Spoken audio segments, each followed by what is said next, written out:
साथ अगली बड़ी खबर का रुख करते हैं। रायपुर से बड़ी जानकारी है। स्वास्थ्य मंत्री टीएस सिंहदेव ने बड़ा बयान दिया है। सीएम पद को लेकर के मंत्री सिंहदेव ने एक बार फिर से हुंकार भरी है। कार्यकर्ताओं के ऊपर अब सब है। मंत्री टीएस सिंहदेव ने ये बात कही। ये उनके मन की बात है कि किस बात को लेकर के वो काम करेंगे। चुनाव से पहले मैं अपने भविष्य पर फैसला करूंगा। टीएस सिंहदेव ने यह बड़ा बयान दिया है। अब जाहिर है इस बयान के बाद राजनीतिक गलियारों में खलबली मची हुई है। तो टीएस सिंहदेव एक बार फिर से उन्होंने जो बयान दिया है वो राजनीतिक गलियारों में चर्चा का भी विषय है। राजनीतिक गलियारे में इसको लेकर के खलबली भी मची हुई है। रायपुर से अहम जानकारी है। स्वास्थ्य मंत्री टीएस सिंहदेव ने यह बड़ा बयान दिया है। सीएम पद को लेकर के एक बार उन्होंने फिर से हुंकार भरी है। कार्यकर्ताओं के ऊपर सब कुछ है। मंत्री टीएस सिंहदेव ने इस बात को कहा। फिर उन्होंने यह भी कहा कि चुनाव से पहले मैं अपने भविष्य को लेकर के फैसला करूंगा। और जो बयान दिया गया टीएस सिंहदेव के द्वारा ये चर्चा का विषय इस समय बना हुआ है। राजनीतिक गलियारों में इसको लेकर के अब खलबली मची हुई है। तो स्वास्थ्य मंत्री टीएस सिंहदेव के इस बयान के बाद राजनीति भी गर्मा गई है। देखिए, राजेश मूणत की तरफ से ट्वीट भी किया गया है। ये ट्वीट देखिए, स्वास्थ्य मंत्री टीएस सिंहदेव के बयान से जो राजनीति है वो गर्मा गई है। पूर्व मंत्री राजेश मूणत ने ट्वीट किया है और पूर्व मंत्री राजेश मूणत की तरफ से ट्वीट किया गया है। स्वास्थ्य मंत्री टीएस सिंहदेव के बयान से यह राजनीति गर्मा गई है। पूर्व मंत्री राजेश मूणत ने शायराना अंदाज में ट्वीट किया है और लिखा है, आखिर मन का दर्द होठों पर फिर एक बार आ ही गया। ये चिंगारी कब बारूद बनकर फूटेगी ये तो आने वाला वक्त ही बताएगा। सोनिया राहुल जी तो 2.5 साल पर फैसला ले नहीं सके, लेकिन अब 4 साल बाद खुद फैसला लेना है तो देरी नहीं करनी चाहिए। ये ट्वीट किया गया है। देखिए, ट्वीट हम आपको दिखा रहे हैं। राजेश मूणत की तरफ से ट्वीट किया गया है। बड़ी जानकारी है। स्वास्थ्य मंत्री टीएस सिंहदेव के बयान के बाद ये ट्वीट सामने आया है कि आखिर मन का दर्द होठों पर एक बार फिर से आ गया और ये चिंगारी कब बारूद बनकर फूटेगी ये तो आने वाला वक्त ही बताएगा। तो राजनीतिक गलियारे में जाहिर है कि इसको लेकर के हलचलें बेहद तेज हैं, क्योंकि स्वास्थ्य मंत्री टीएस सिंहदेव ने जो बयान दिया है वो एक बार फिर से छत्तीसगढ़ की राजनीति को गरमाने वाला है। सीएम पद को लेकर के उन्होंने एक बार फिर से हुंकार भर दी है और अब इसको लेकर के आप देखिए किस तरीके से जो ट्वीट्स हैं वो किए जा रहे हैं। अब ये तो कार्यकर्ताओं के ऊपर है, उनकी मन की बात है, किस बात को लेके वो काम करना चाहेंगे।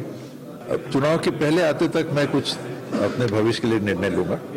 अभी मैंने कुछ सोचा नहीं।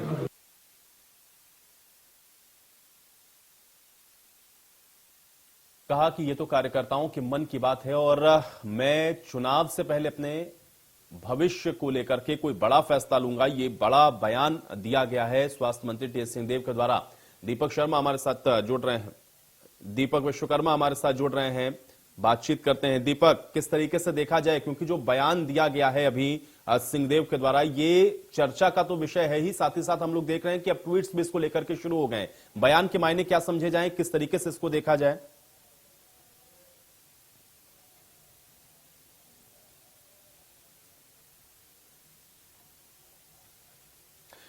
एक बार फिर से कोशिश करते हैं। दीपक विश्वकर्मा ब्यूरो चीफ हमारे साथ फोन लाइन पर जुड़े हुए हैं। दीपक, जो बयान दिया है स्वास्थ्य मंत्री टीएस सिंहदेव ने, इसको किस तरीके से देखा जाए, क्योंकि इससे राजनीतिक गलियारों में हलचल मची हुई है? देखिए, चुनाव नजदीक है और टीएस सिंहदेव इस तरह का बयान पहले भी दे चुके हैं और इन बयानों के कई मायने। उन्होंने इस बार जो कह दिया कि अपने राजनीतिक भविष्य के लिए मैं चुनाव से पहले निर्णय लूंगा। अब ये किस और इशारा कर रहा है, क्योंकि उनके नाम की चर्चा थी कि वो आम आदमी पार्टी में जा सकते हैं, चर्चाएं चल रही हैं, तमाम चीजें हुई, लेकिन ऐसा कुछ नहीं है। और आखिरकार वो कांग्रेस के, एक तरह से ये कह सकते हैं, कांग्रेस के ही सिपाही बने रह गए। और सिपाही बने रहना इसलिए भी उनके लिए जरूरी था क्योंकि जिस तरह से उनके ऊपर कई तरह के एलिगेशन लगा दिए गए उन्हीं की पार्टी में, चाहे वो बृहस्पति सिंह हो, चाहे अमरजीत हो, तो तमाम लोग, उन लोगों ने जिस तरीके से बात की उसके हिसाब से अगर देखा जाए तो कई सवाल खड़े हो रहे थे। लेकिन इस बीच उन्होंने जो एक लाइन कही है कि कार्यकर्ता अगर कहेंगे, कार्यकर्ता अगर चाह रहे हैं तो मैं अपने भविष्य के ऊपर जल्दी कोई निर्णय लूंगा। अब भविष्य के ऊपर निर्णय लेने की अगर बात है तो सरकार में नंबर 2 माने जाते हैं, सरकार में नंबर 2 कहा जाता है। तो नंबर 1 बनने की कवायद है या नंबर 1 बनना चाह रहे थे जो नहीं बन पाए, ये किसी से छुपा नहीं है। छत्तीसगढ़ की राजनीति के भीतर जितना भी छीछल इधर कह लीजिए मचा और जितना भी यहाँ से दिल्ली तक विधायकों की परेड कराई गई और भी तमाम चीजें इस 4 साल के भीतर घटी है। कई बार उनकी नाराजगी, उनका उन्हीं के विभाग से इस्तीफा दे देना, प्रधानमंत्री आवास योजना को लेकर जो विपक्ष लगातार आरोप लगा रहा था, उसकी बात उन्होंने खुद कबूली और कहा मैं पंचायत विभाग का मुखिया हूँ, मेरी गलती है और मैं अपने पद से इस्तीफा देता हूँ। उसको लेकर काफी बवाल हुआ। तो कई बार उन्होंने भारतीय जनता पार्टी को, कई बार उन्होंने विपक्ष को इस पूरे मामले पर वॉक ओवर दिया। और अब इस तरीके से जो ट्वीट आया है, उस ट्वीट को ही अगर आप पढ़ेंगे तो आप खुद कहेंगे कि किस तरीके से भारतीय जनता पार्टी को वॉक ओवर एक बार फिर दे दिया टीएस सिंहदेव ने। लेकिन दीपक एक चीज और बताएं, क्योंकि अभी हम लोगों ने इसके पहले भी देखा था, ये तलखी और ये जो टीस है ये एक बार दिखी थी हम लोगों को, दिल्ली दरबार तक हम लोगों ने देखा था, काफी दौड़ लगानी पड़ी थी। उसके बाद थोड़ी चीजें ऐसा लगा कि कुछ दिन के लिए नॉर्मल हो गई या फिर वो शांत हो गई थी, लेकिन अचानक से फिर से इस तरह की बयानबाजी, ये किस ओर इशारा कर रहा है दीपक? देखिए, कई बार ऐसा हुआ है और चुनाव में अब साल भर से भी कम का समय बचा है। बीता जो 17 तारीख है, बीता जो 17 दिसंबर है, उस 17 दिसंबर को मुख्यमंत्री भूपेश बघेल ने बतौर मुख्यमंत्री अपने 4 साल पूरे कर लिए। 2.5 साल की बार बार बात होती है, 2.5 साल के वादे की बात होती है, लेकिन 4 साल पूरा कर लिया। अब ये साफ हो गया है और ये साफ भी है, जिस तरीके से मुख्यमंत्री भूपेश बघेल काम कर रहे हैं, जिस तरीके से उनकी पॉपुलैरिटी बढ़ी है, चाहे वो तमाम योजनाएं हो, दिल्ली तक तारीफ हुई है। अब उस पूरी कवायद को अगर देखा जाए, उस पूरी कवायद को अगर समझा जाए तो एक चीज तो साफ है कि अब 2.5 साल वाला कोई फॉर्मूला नहीं है।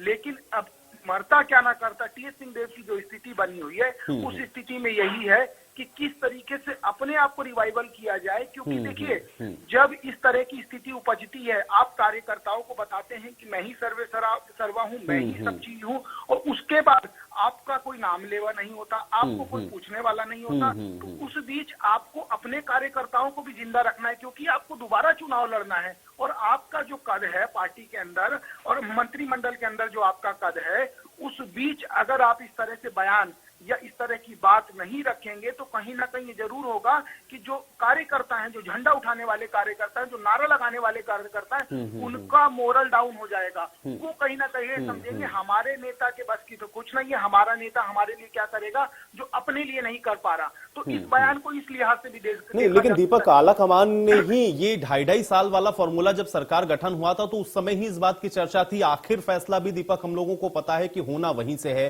अब कार्यकर्ताओं का अगर जिक्र करते हैं कि कार्यकर्ता जैसा चाहेंगे वैसा मैं करूंगा, तो क्या कहीं एक तरीके का दबाव बनाने की कोशिश वहां भी है आला कमान की तरफ भी? देखिए, दबाव तो इसको किस तरीके से कहा जाए, दबाव तो तब नहीं बन पाया जब नाराज हो गए थे, दबाव तो तब नहीं बन पाया जब विभाग से इस्तीफा दे दिया था, दबाव तो तब नहीं बन पाया जब उन्होंने कह दिया था कोल ब्लॉक आवंटन के लिए सरगुजा में जाकर कि पहली गोली अगर खानी पड़ी तो मैं खाऊंगा। आपको याद होगा जब कोल खदान आवंटन का मामला था, जब मुख्यमंत्री भूपेश बघेल का बयान आया था कि अगर राजा साहब चाहेंगे तो एक डंगाल तक कोई नहीं काट सकता, तो ये गोली खाने की बात कहां से आ रही है। तो जब इस तरह की बयानबाजी होती है, जब इस तरह के जवाब आते हैं, जब इस तरह की बातें होती हैं, तब आप नहीं कह सकते कि क्या होना है और क्या नहीं होना है। दबाव तो बनाने की पूरी कोशिश की गई इन 4 सालों में, लेकिन हो कुछ नहीं पाया। तो उससे एक चीज साफ समझी जा सकती है, एक चीज साफ कही जा सकती है कि राजा साहब ने प्रयास तो पूरे किए इन 4 सालों के भीतर, तमाम दरवाजे खटखटाए, चाहे प्रियंका गांधी हो, चाहे राहुल गांधी हो, चाहे सोनिया गांधी हो, लेकिन हुआ कुछ नहीं।